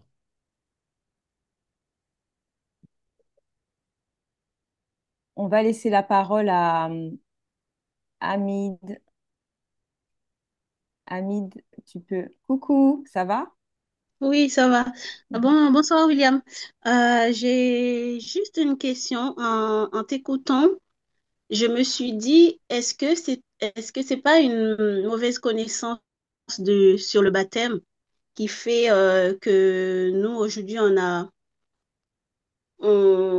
autant de, en fait, comment dire, que qu'on ne savait pas avant euh, qu'on vivait avec Dieu. En fait, dès qu'on le reçoit, parce qu'en fait, on est une nouvelle créature à partir du baptême. Donc, je pense que si on nous avait, en fait, les personnes qui nous ont baptisés, par exemple moi, je me suis dit, en suivant tes études, je me suis dit, j'aurais bien aimé être baptisée maintenant. C'est pas parce que j'ai regretté, hein, mais je me suis dit, la connaissance que j'ai maintenant, je l'avais pas avant. Je savais pas que on m'a pas appris à vivre avec Jésus dès mon baptême. En fait, je savais que le baptême c'était symbolique, mais je savais pas. Moi, j'attendais la fin quand Jésus reviendra pour vivre cette vie éternelle. Tandis que maintenant, j'ai compris qu'il faut que j'apprenne à être heureuse, et à être en paix, à être dans la joie tout le temps parce que je vis avec Dieu.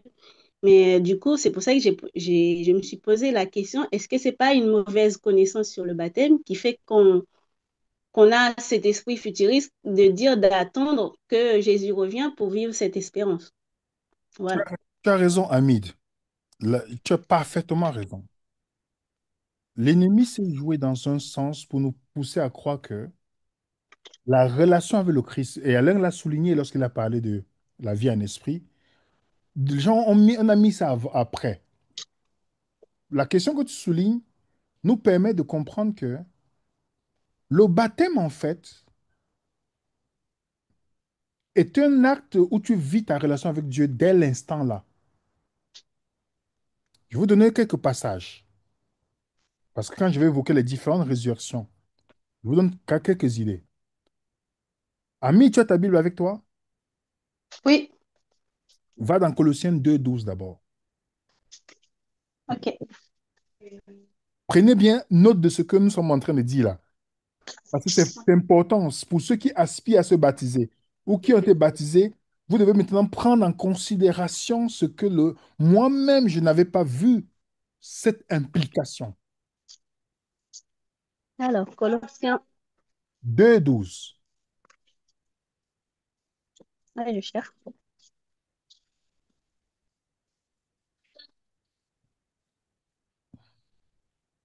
Alors, Colossiens 2, 12. Oui. Alors, ça dit, ayant été ensevelis avec lui par le baptême, vous êtes aussi ressuscités en lui et avec lui par la foi en la puissance de Dieu qui l'a ressuscité des morts, Est-ce que vous comprenez bien que quand vous êtes enseveli par le baptême, vous ressuscitez avec qui? avec Jésus. Alors, ça veut dire que quel est le moment où vous attendez, d'autres personnes vous disent que vous attendez le jugement investigatif pour rencontrer Dieu en présence. Mais la Bible te dit que tu ressuscites avec Dieu. Donc, tu es avec lui maintenant. On est d'accord? L'acte du baptême, quand tu es baptisé, tu es avec le Christ maintenant. On va lire un autre passage. Romains 6, versets 4 à 5. Hmm. Verset 4 à 5. Quand donc vous avez des différends pour... Romains 6, Oui, ah oui, non, excusez-moi. dans 2 Corinthiens Romains 6, verset, 4 à 5. verset combien? 4 à 5. Verset 4. Nous avons donc été ensevelis avec lui par le baptême en sa mort, afin que, comme Christ est ressuscité des morts, par la... Allô? On n'entend plus. Continue. Hamid, tu peux répéter? Ça a coupé. Ah, Romains 6, verset 4. Et 5. euh, Nous avons donc été ensevelis avec lui par le baptême en sa mort, afin que, comme Christ est ressuscité des morts par la gloire du Père, de même nous aussi, nous marchions en nouveau. Bon. Ah ben, ça coupe. Je vais reprendre le À relais. sa Ah, mort. ah Nous ouais, le, nous le serons aussi par la conformité en sa résurrection. Je sais pas, vous Vous, m'avez pas entendu? comme Christ est ressuscité des morts par la gloire, de même nous aussi, nous marchons dans la nouveauté de vie. Il parle du baptême, il parle que nous étions morts, nous sommes ressuscités avec le Christ. Éphésiens 2, verset 6 dit la même chose. Il nous a ressuscités ensemble, il nous a fait asseoir. Remarquez bien, le baptême, c'est dans le moment où tu es à la présence de Dieu. Si on nous avait permis de comprendre ça, notre conception de la vie spirituelle serait différente. On n'attendrait pas un moment futur pour avoir une relation avec Dieu. Les religieux n'ont pas besoin de relation avec Dieu, ils ont besoin des règles pour fonctionner. Mais le chrétien de la Nouvelle Alliance vit sa relation, sa vie éternelle, c'est la connaissance de Dieu.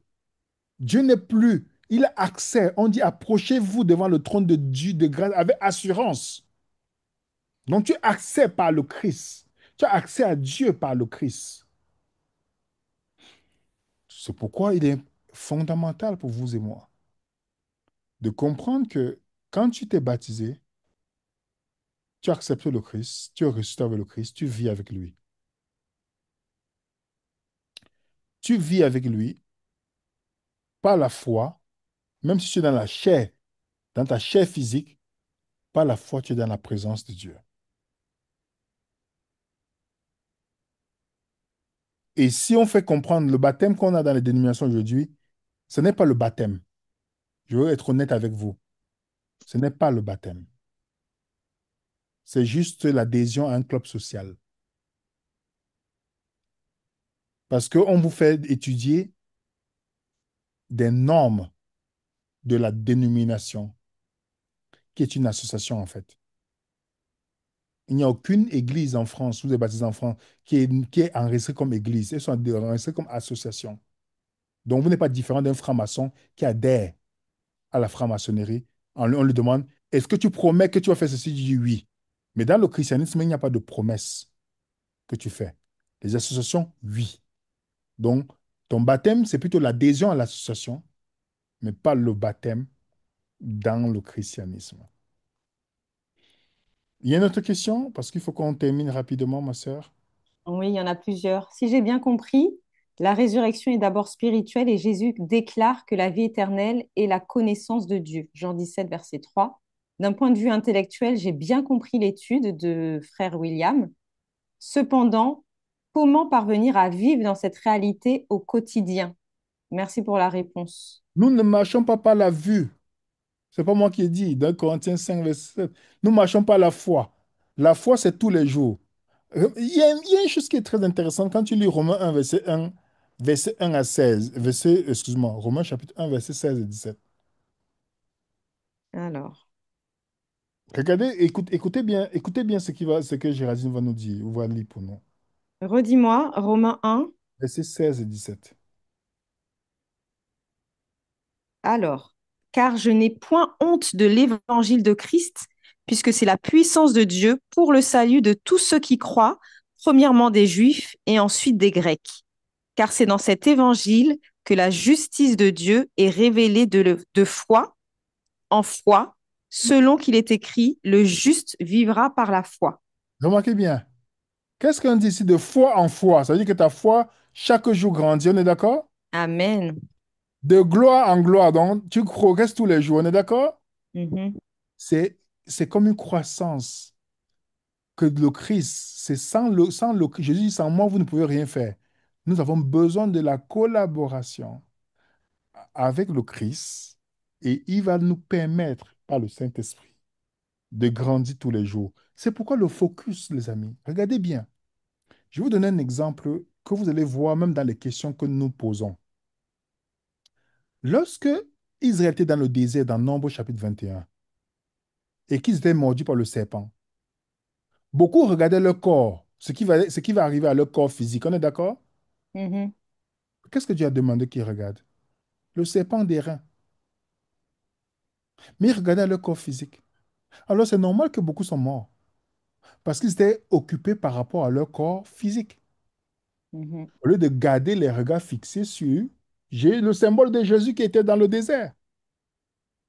Nous- C'est pourquoi Corrie ten Boom, un auteur que j'aime beaucoup, dans son livre de la splendeur, Corrie ten Boom, pour ceux qui connaissent Corrie ten Boom, cette femme juive, qui dit, quand je regarde en moi, je me pose la question comment je peux être sauvé. Mais quand je regarde en Jésus, je me pose la question comment je peux être perdu. Le regard doit être fixé continuellement, non pas sur tes défauts tous les jours, mais sur l'œuvre de Christ dans ta vie. Et que tu aies la foi que celui qui a commencé cette œuvre en toi l'achèvera. Il a promis qu'il va là. Dieu ne fait pas quelque chose à moitié, hein. Il ne fait rien à moitié. Donc la seule chose que tu dois te poser la question, est-ce que le Christ demeure dans ma vie tous les jours? Alors laisse-le faire ce qu'il a commencé à faire dans ta vie. Et regarde en lui et non en toi. Amen. Ça me fait penser à Jean 6, verset 63, qui dit, c'est l'esprit qui fait vivre, la chair ne sert de rien. Les Mhm. paroles que moi je vous ai dites sont esprit et sont vie. Mhm. Et c'est bien comme tu le dis. J'aime bien, il y a une histoire qu'on raconte tout le temps d'un jeune qui se plaignait chez son père en disant qu'il a l'impression qu'il a deux loups dans sa vie. Un loup qui est méchant, qui est tout le temps, qui est en colère tout le temps. Et un autre qui est calme, qui est tranquille, gentil. Et il dit à son père, mais papa, tu penses que quel est le loup qui va emporter finalement dans ma vie? Son père lui dit, c'est le loup que tu vas nourrir le plus. Si tu nourris Hmm. le loup méchant, c'est ce qui va emporter la colère, la haine, toutes ces choses. Si tu nourris l'autre, je rebondis dans ce que tu as dit, Géraldine, pour ainsi dire ceci. Jésus a dit, celui qui ne mange ma chair ne boit mon sang. est-ce que nous nous nourrissons spirituellement tous les jours? Mm, Quelle nourriture nous mangeons? Quel est le pain quotidien que nous demandons? mm, C'est pourquoi un chrétien ne participe pas à la médisance, parce qu'il mange le cadavre, mm. mange la vie, la parole de Dieu. Si quelqu'un dans la conversation ne t'élève pas spirituellement, ne perds pas ton temps à discuter au téléphone avec la personne. Tu as besoin Amen. de la vie et non la mort. Amen. Corinne, tu peux activer ton micro. Oui, en fait, je ne sais pas d'où vient cette tendance chez l'homme à diaboliser le corps, en fait, parce que déjà, si le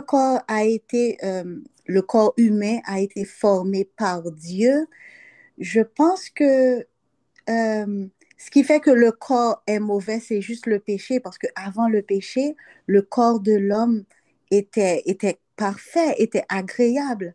Et donc, moi, je ne pense pas qu'on devrait se focaliser sur le fait que, ben, quand est-ce qu'on va avoir le corps physique, etc. Le corps physique va venir quand le péché sera totalement détruit. Moi, c'est ce que je comprends. Je ne sais pas si j'ai raison dans cette réflexion, mais pour moi, cette étude me fait réaliser que c'est le péché en fait qui rend la chair faible, qui rend la chair mauvaise.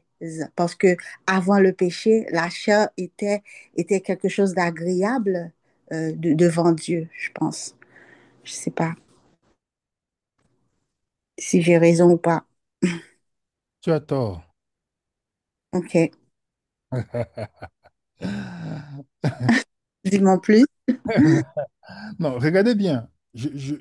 N'entrons pas dans la confusion, comme tu as souligné, Corinne, qui règne. Soyons, D'accord. soyons clairs et boostons un peu notre capacité à réfléchir. Je vous donne un exemple simple. Le corps que vous naissez avec, vous naissez en Adam ou en Jésus? En Adam, malheureusement.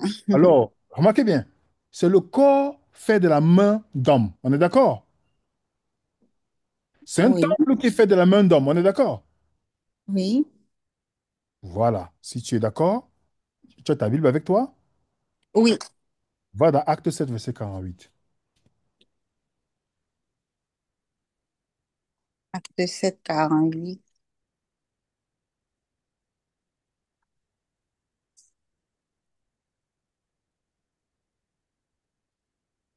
David, non, cependant, le Très-Haut n'habite pas dans des temples faits par la main d'homme, OK. comme le dit le prophète. Tu es d'accord? Dieu n'habite pas dans les temples faits de la main. D'homme. Notez bien, hein, notez bien, hein, notez bien. Pour ceux qui parlent de corps là tout le temps, là, je ne sais pas si on doit passer en chirurgie ou pas. Notons bien, les amis.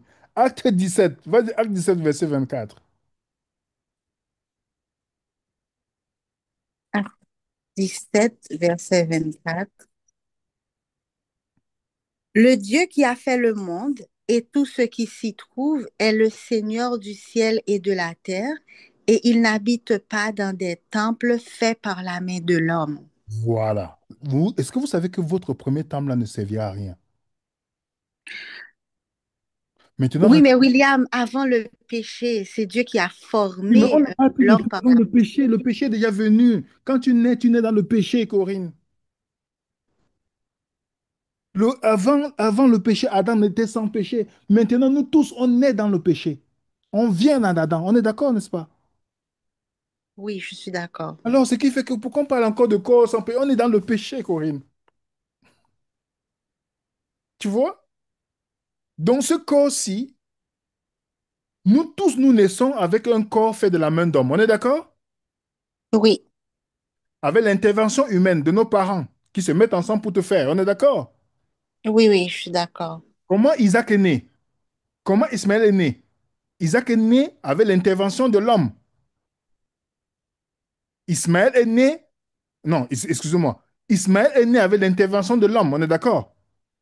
Oui, Son père a voulu aider Dieu à accomplir la promesse. Isaac, par contre, il est né comment? Par l'intervention divine. Attendez. Déjà, je vais vous dire une chose.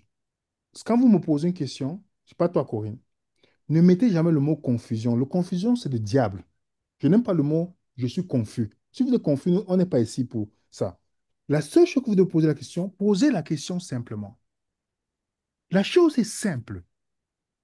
Nous tous, est-ce qu'on est dans le péché, oui ou non? Oui, Alors on est avec un corps fait de la main d'homme. On est d'accord? Et Corinne, tu as lu tout à l'heure, ma sœur, que Dieu n'habite pas où? Corinne? oui, je suis là dans des temples faits par les mains de l'homme. Voilà, maintenant, Corinne, tu peux lire pour nous 2 Corinthiens 5 verset 1. 1 Corinthiens 5, verset 1. Nous savons en effet que si notre habitation terrestre, qui n'est qu'une tente, est détruite, nous avons dans le ciel un édifice qui est l'œuvre de Dieu, une habitation éternelle qui n'est pas faite par la main de l'homme. Voilà. Est-ce que Dieu promet qu'il va nous donner une tente qui n'est pas faite de la main de l'homme? Mais quand je parlais de le corps, au début, je faisais allusion à ce corps qui a été fait par Dieu avec de la poussière de la terre, tu vois? Est-ce que finalement, après que le péché soit détruit entièrement, est-ce qu'on ne va pas avoir ce corps physique que avait donné à l'homme avant le péché? Non, ma soeur, tu te trompes. Tu te trompes. C'est- Donc, ce n'est pas ça. Ça veut dire que tu n'as pas compris la notion du premier Adam et du dernier Adam. Tu n'as pas compris la notion là. Je veux qu'on relise ensemble pour qu'on puisse s'éclairer pour avancer sur la question. Tu es prête? oui, On va dans 1 Corinthiens chapitre 15, ma soeur. 1 Corinthiens 15. Dans 1 Corinthiens chapitre 15, je ne comprends pas pourquoi on en arrive là. Oui. S'il le faut, il faut. Euh, Tu vas d'abord lire le verset 12. Le verset 12. Non, excuse-moi. Le verset 20 à 22. Mais en réalité, Christ est ressuscité, précédant ainsi ceux qui sont morts. En effet, puisque la mort est venue à travers un homme, c'est aussi à travers un homme qu'est venue la résurrection des morts. Et comme tous meurent en Adam, de même aussi tous revivront en Christ. Est-ce que tu vois le contraste que l'auteur fait ici? Mais est-ce que tu as vu déjà le contraste? Adam, mourir en Adam, revivre en Christ. Voilà. Maintenant, regarde le verset 42 jusqu'au euh, jusqu'au verset 47. C'est aussi le cas pour la résurrection des morts. Le corps est semé corruptible, il ressuscite incorruptible. Ah. Il est semé méprisable, il ressuscite glorieux. Il est semé faible, il ressuscite plein de force. Il est semé corps naturel, il ressuscite corps spirituel. S'il y a un corps naturel, il y a aussi un corps spirituel. C'est pourquoi il est écrit, le premier homme, Adam, devint un être vivant. Le dernier Adam est un esprit qui communique la vie. Mais ce n'est pas le spirituel qui vient en premier, c'est le naturel. Ce qui est spirituel vient ensuite. Le premier homme tiré de la terre est fait de poussière. Le second homme, le Seigneur, est du ciel. Verset 48. Hmm. Hein, Tel est l'homme terrestre, tels sont aussi les hommes terrestres. Et tel est l'homme céleste, tels seront aussi les hommes célestes. verset Ah, 4. ah. Et de même que nous avons porté l'image de l'homme fait de poussière, nous porterons aussi l'image de celui qui est venu du ciel. OK. C'est ça, ma soeur. Ils D'accord. devront porter l'image de celui qui... On n'est plus sur le terrestre, là. N'oubliez pas que Adam a été créé avant le péché ou après le péché. Avant le péché? Oh, après le péché. Oh, ok. Ok, d'accord. Ok. Ça a du sens maintenant. Après le péché. Donc, relisons le passage pour comprendre que c'est quoi la naissance en Christ est fondamentale. Beaucoup naissent selon leur dénomination. Ils sont nés adventistes, ils sont nés catholiques, ils sont nés ceci, ils ne sont pas nés en Christ. C'est qu'ils vont défendre leur dénomination plus que le Christ. Mais la naissance en Christ, telle comme Corinne a lu, tels sont les terrestres, ok, ils restent dans le terrestre, alors ils seront terrestres.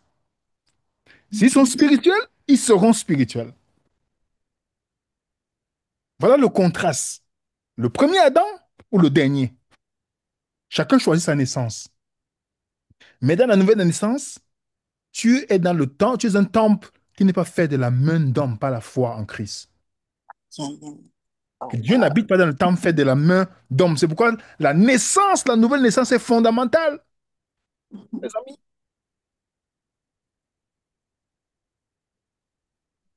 En tout cas, merci pour ta question, Caroline. Ça nous permet And- d'écrire des points obscurs. Merci beaucoup. Ne soyons Que pas dire? dans la Mhm. confusion, les amis. Amen. Que dire des résurrections qui ont eu lieu à la mort de Jésus? Nous, on ne va pas parler du nombre de résurrections maintenant. Mais il y a dans la Bible plusieurs résurrections, même avant que le Christ ne vienne. Ils sont morts, ils ont ressuscité. Et ils sont morts encore, ils n'ont pas ressuscité. On est d'accord? Mm. Mais que la personne soit précise. Si la personne veut poser la question, la personne doit être précise. Si je comprends bien, le péché n'aura pas de fin. Bon, c'est pas ce qui a été dit hein, dans l'étude. La Si personne je n'a pas... comprends bien, le péché n'aura pas de fin. La terre ne sera jamais restaurée. La corruption perdurera.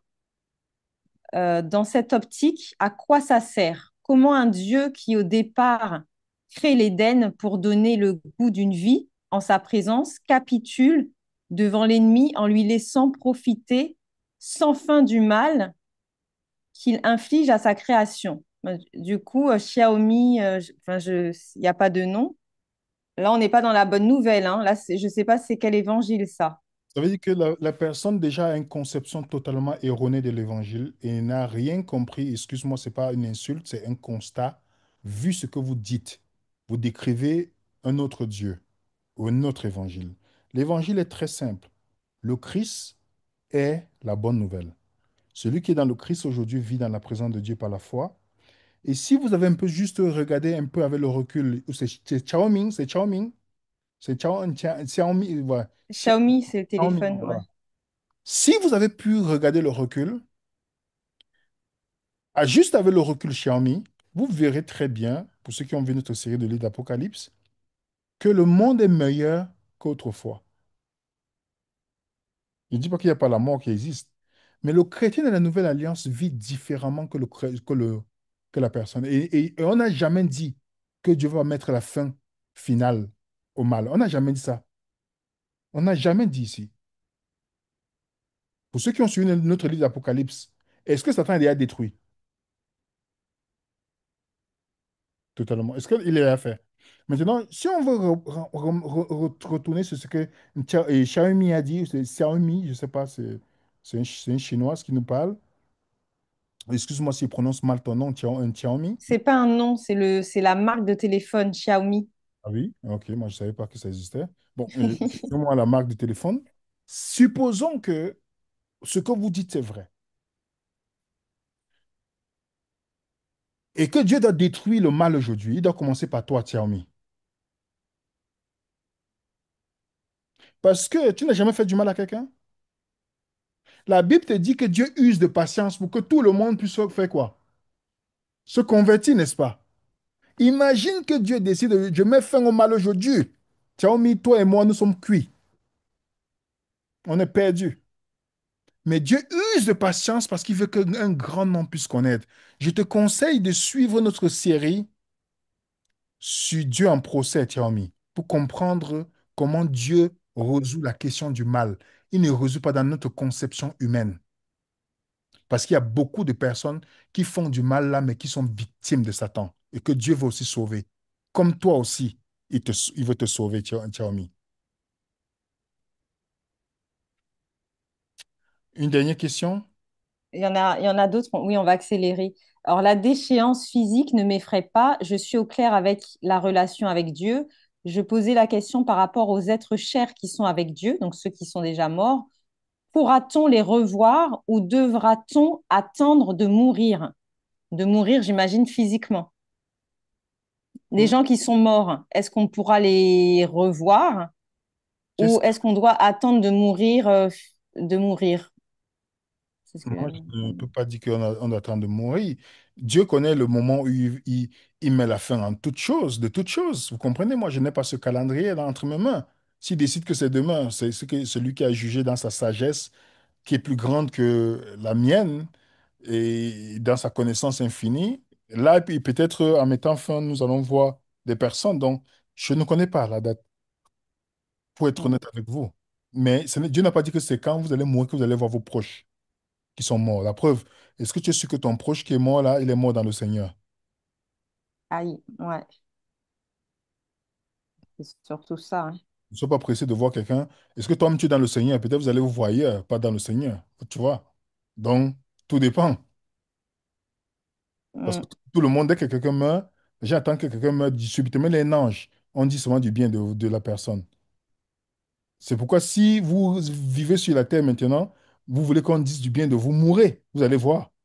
Même vos ennemis viendront vous dire des bonnes choses sur vous. On attend que vous.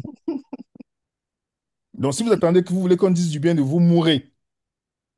OK? Dès mm, demain, là, vous verrez tout ce qu'on va vous dire. C'est un ange, c'est une sainte, elle était ceci. Mourrez. Mais si vous êtes le, vivant mm, et que vous ne vous ne vous inquiétez pas de ce que les gens pensent de vous, parce qu'on dira toujours du mal de vous. Peu mm, importe, les gens ont mm. leurs perceptions, les gens sont déçus. Peut-être vous ne remplissez pas ce qu'ils voulaient. Peut-être ils veulent que vous acceptiez leurs bêtises, mais vous dites non.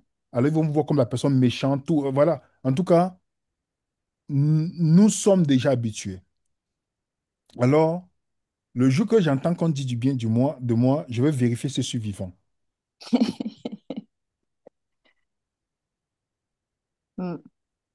Si le baptême suffit, pourquoi Jésus nous dit dans Jean 3, verset 5, si quelqu'un ne naît d'eau et d'esprit, il ne peut voir le royaume.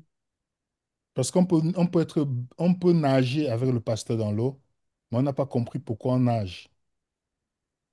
Donc, parfois, c'est juste un coup de natation de Mm. quelques minutes. Mais la compréhension de ce que ça veut dire, la nouvelle naissance, même Nicodème qui était théologien ne comprenait pas ce que Jésus voulait lui dire. Donc, imaginez à son époque, imaginez aujourd'hui combien de personnes nous ne comprenons pas. Parce que Jésus utilise deux choses dans Jean chapitre 3. Ne peut entrer et ne peut voir. Vous savez comment, regarde la question de Xiaomi. Xiaomi a une vision qu'elle voit aujourd'hui, mais la vision là, c'est parce il n'y a pas de nouvelle naissance. Donc sa perception de la vie est totalement à l'opposé de ce que l'évangile apporte. Donc, la nouvelle naissance permet de voir les choses différemment et la nouvelle naissance te permet d'entrer dans le royaume de Dieu directement. D'où il est important pour nous de savoir c'est quoi le vrai baptême. C'est quoi le vrai baptême selon la Bible? Ben, c'est naître d'eau et d'esprit. Voilà. Ouais. C'est fini, il n'y a pas d'autres questions, à part Jeannette S. Vu que tu as parlé de jugement investigatif, elle voulait savoir ce que c'est. C'est une hérésie. Mais Le jugement investigatif, c'est une hérésie promue par les Adventistes septième jour qui a pour but de voler l'assurance des croyants. Et c'est pourquoi ils vivent constamment dans la peur et il n'y a pas de relation avec le Seigneur. La relation, c'est avec le sabbat et tous les rituels. Donc, tu n'as pas besoin de... Si tu ne connais pas ça, si tu rencontres un Adventiste qui te parle, fais tout pour regarder les vidéos qu'on a faites sur le sujet afin de déconstruire cet évangile qui est plutôt inspiré par l'ennemi. voilà, il y a d'autres personnes qui disent bah, que ça donne envie de se rebaptiser. Qu'est-ce que tu penses de ça? Chacun fait selon ce qu'il ressent dans son cœur avec le Seigneur. Parce que c'est chacun dans sa conviction. Vous comprenez? C'est ça le point. En tout cas, si quelqu'un, vous priez, vous mettez ça devant un Seigneur, je ne connaissais pas ça, éclaire mes yeux, voilà, il y a des choses fondamentales. Moi aussi, il y a des choses que j'aurais souhaité comprendre avant de nager. Comprenez? Mm, mm, mm. Amen. Ben merci. Mylène, je ne sais pas si tu veux clôturer. La Je suis voix là. voix de clore, je veux seulement dire aux gens, c'est pour que ce soit frais dans notre esprit, je vous conseille, c'est c'est c'est une demande que je vous demande de prendre le temps de regarder la vidéo, de prendre le temps d'étudier, de regarder les versets qu'on a vus ensemble. Peut-être, je pense que je pourrais faire un point sur la résurrection et le baptême, peut-être la deuxième présentation avant de faire Thessaloniciens, parce que pour qu'on comprenne réellement l'implication que ça fait lorsque on se baptise dans le Seigneur. Et vous allez comprendre pourquoi celui, l'Éthiopien, quand il s'est baptisé, il n'a appartenu à aucune dénomination quand il était baptisé. Et pourquoi est-ce que le Saint-Esprit est venu prendre Philippe et le laisser le... Il y a beaucoup d'implications que le baptême apporte dans la vie du croyant, de la nouvelle alliance, que, en fait, j'ai compris que les dénominations ne font pas le baptême, en fait. En tout cas, prenons le temps d'étudier pour nous-mêmes, même quand on quitte une dénomination ou peu importe, on doit étudier pour savoir pourquoi on ne croit plus. C'est important. Ne quittez jamais une dénomination émotionnellement. Quittez avec la raison biblique. Parce que même au travail, il y a des gens qui vous traitent mal, mais vous restez là parce que vous avez un salaire. On est d'accord?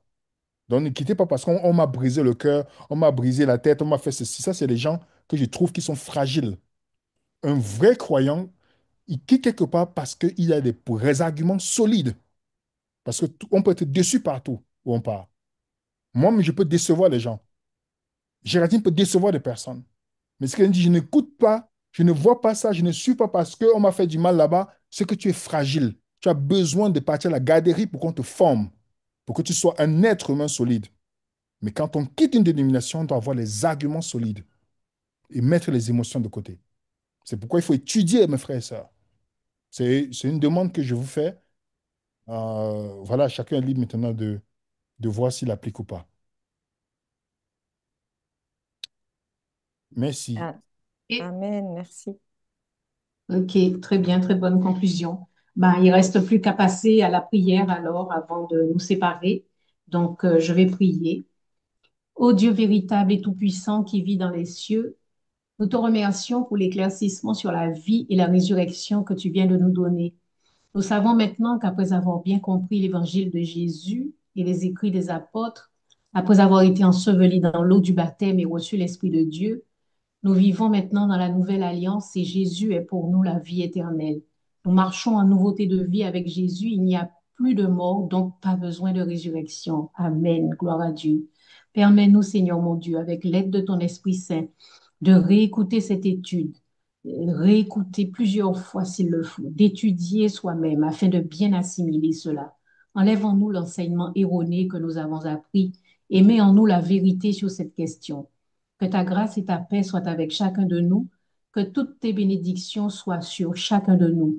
Au nom de Jésus, notre Rédempteur et Sauveur, nous t'avons prié et te remercions pour ton amour. Amen. Eh bien voilà, chers amis.